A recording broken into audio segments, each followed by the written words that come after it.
3 days of violence, 3 days of carnage, 50,000 casualties, wounded, captured, missing, or dead over 3 days of fighting. When the sun rose on that Independence Day, Lee would retreat.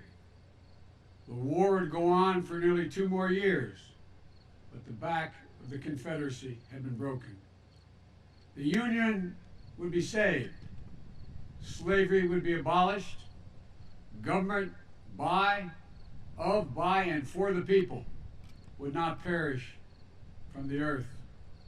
And freedom would be born anew in our land. There's no more fitting place than here today in Gettysburg to talk about the cost of division, about how much it has cost America in the past, about how much it is costing us now, and about why I believe in this moment we must come together as a nation. For President Lincoln, the Civil War was about the greatest of causes: the end of slavery, widening equality, pursuit of justice, the creation of opportunity, and the sanctity of freedom. His words would live ever after.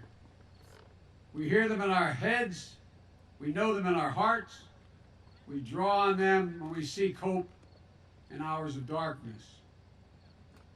77 years ago, our fathers brought forth on this continent a new nation, conceived in liberty and dedicated to the proposition that all men are created equal. Here, on this sacred ground, Abraham Lincoln reimagined America itself. Here, a President of the United States spoke of the price of division and the meaning of sacrifice. He believed in the rescue, redemption, and rededication of the Union. All this in a time not just of ferocious division, but of widespread death, structural inequity, and fear of the future. And he taught us this: a house divided could not stand. That is a great and timeless truth. Today, once again, we are a house divided. But that, my friends, can no longer be. Amen. We are facing too many crises. We have too much work to do. We have too bright a future to have it shipwrecked on the shoals of anger and hate and division. As we stand here today, a century and a half later after Gettysburg, we should consider again what can happen when equal justice is denied, when anger and violence and division are left unchecked. As I look across America today, I'm concerned. The country is in a dangerous place. Our trust in each other is ebbing. Hope seems elusive. Too many Americans see our public life not as an arena for mediation of our differences, but rather they see it as an occasion for total, unrelenting partisan warfare. Instead of treating each other's party as the opposition, we treat them as the enemy. This must end. We need to revive the spirit of bipartisanship in this country, a spirit of being able to work with one another. When I say that, and I've been saying it for 2 years now, I'm accused of being naive. I'm told maybe that's the way things used to work, Joe, but they can't work that way anymore. Well, I'm here to tell you they can, and they must, if we're going to get anything done. I'm running as a proud Democrat, but I will govern as an American president. I'll work with Democrats and Republicans.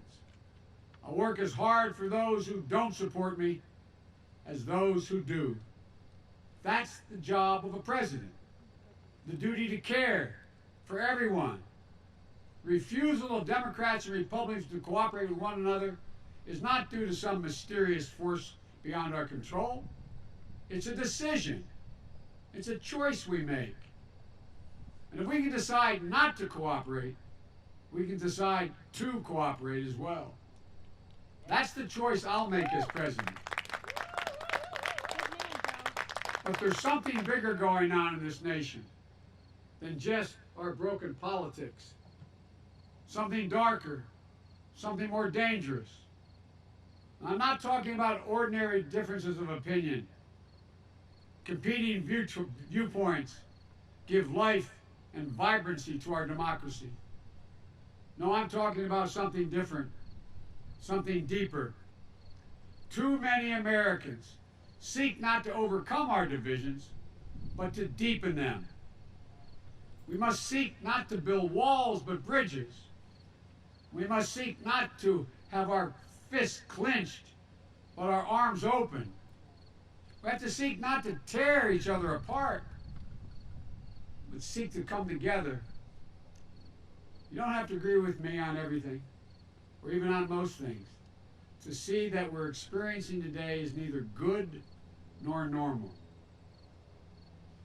I made the decision to run for president after Charlottesville. Close your eyes and remember what you saw. Neo-Nazis, white supremacists, and the KKK coming out of the fields with torches lighted, veins bulging, chanting the same anti-Semitic bile heard across Europe in the 30s. It was hate on the march, in the open, in America. Hate never goes away. It only hides.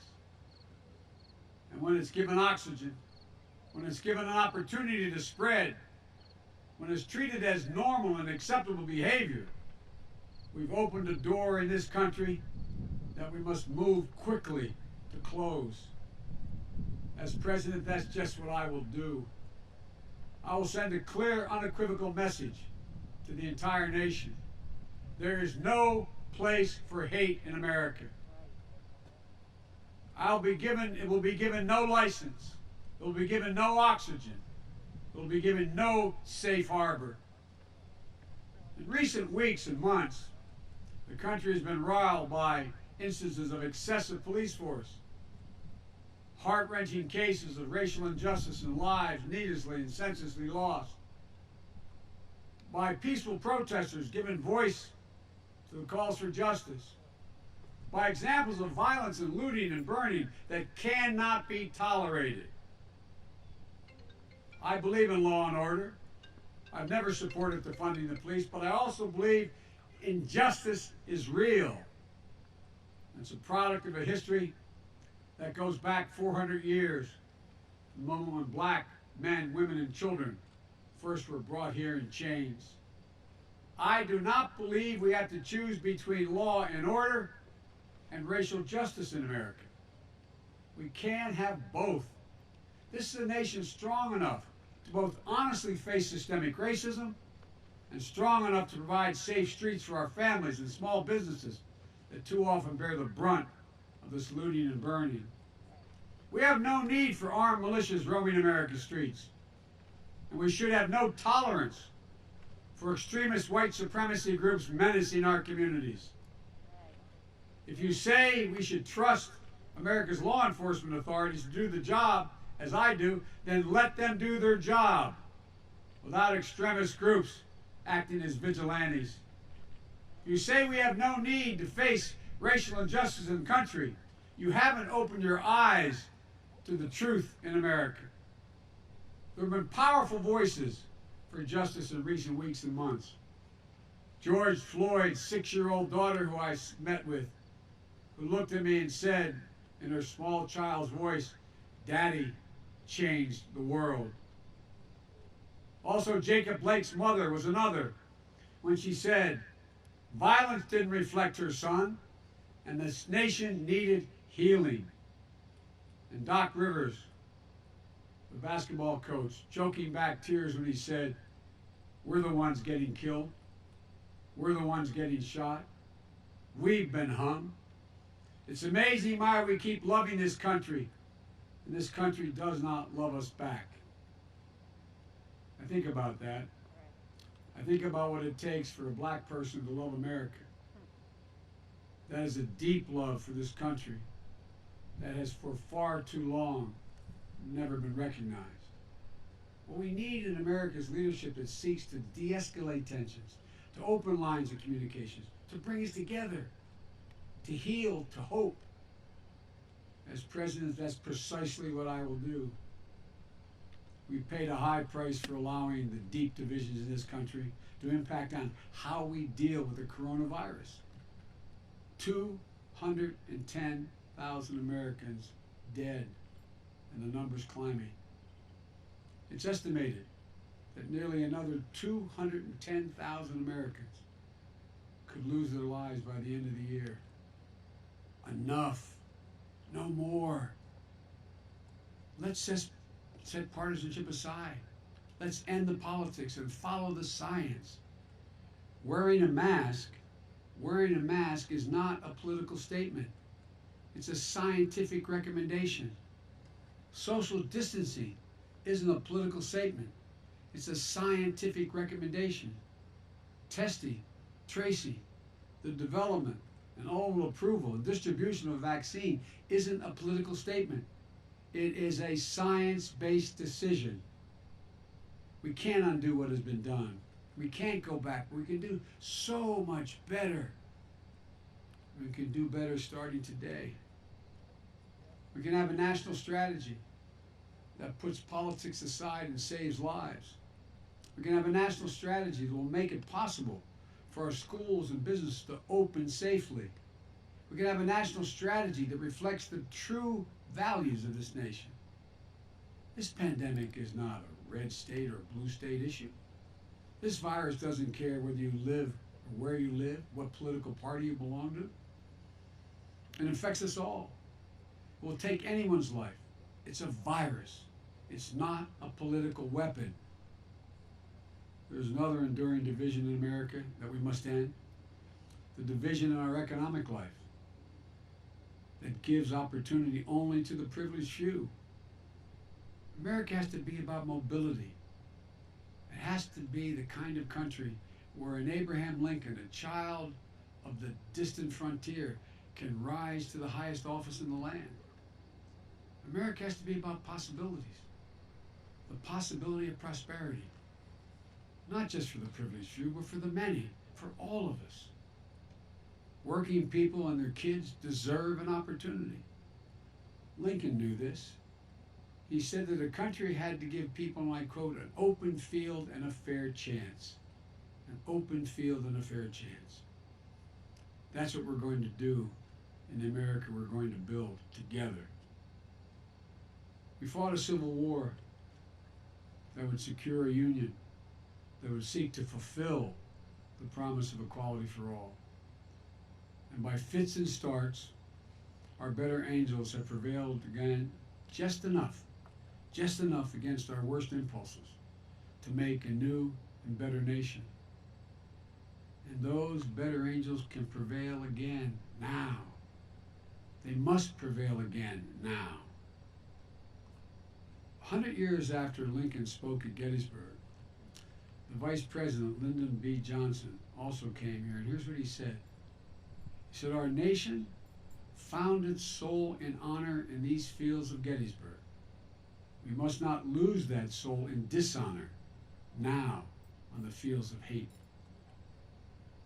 Today, we're engaged once again in the battle for the soul of the nation. The forces of darkness, the forces of division, the forces of yesterday are pulling us apart, holding us down, and holding us back. We must free ourselves of all of them. As president, I will embrace hope, not fear, peace, not violence, generosity, not greed, and light, not darkness. I'll be a president who appeals to the best in us, not the worst. I'll be a president who pushes toward the future, not one who clings to the past. I'm ready to fight for you and for our nation every day, without exception, without reservation, and with a full and devoted heart. We cannot and will not allow extremists and white supremacists to overturn the America of Lincoln and Harriet Tubman and Frederick Douglass, to overturn the America that has welcomed immigrants from distant shores, to overturn the America that has been a haven and a home for everyone, no matter their background. From Seneca Falls to Selma to Stonewall, we're at our best when the promised America is available to all.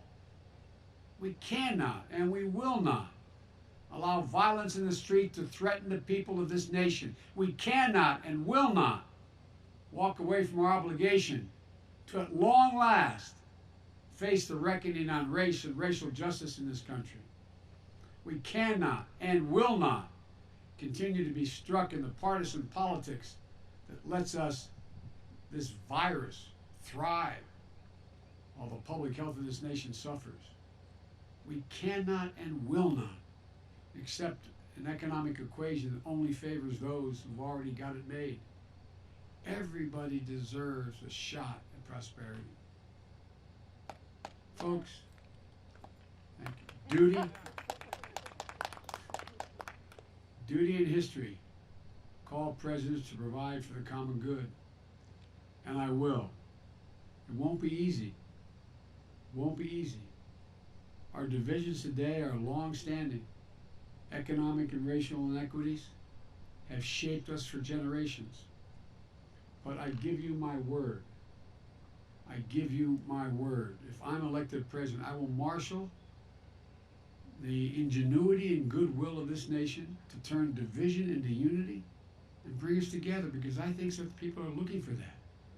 We can disagree about how we move forward. We must take the first steps. And it starts with how we treat one another, how we talk to one another, how we respect one another. In the second inaugural, Lincoln said, "With malice toward none, with charity for all, with firmness in the right as God gives us to see the right, let us strive on to finish the work we're in, to build up the nation's wounds, bind up the nation's wounds." Now we have our work to reunite America, to bind up our nation's wounds, to move past shadow and suspicion. And so we, you and I, together, we press on even now.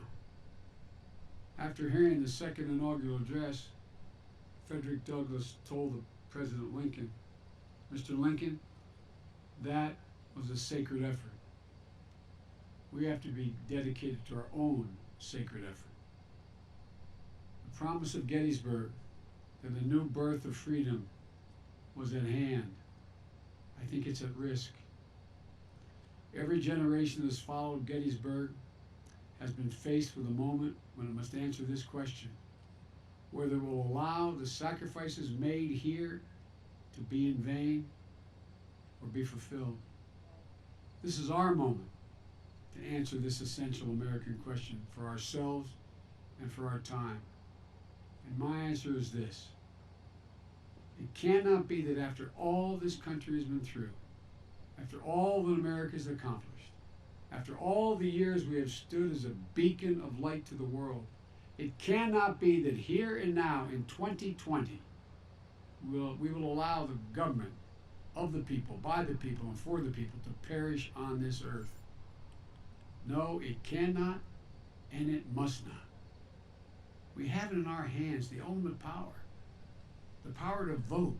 It's the noblest instrument ever devised to register our will in a peaceable and productive fashion. And so we must vote.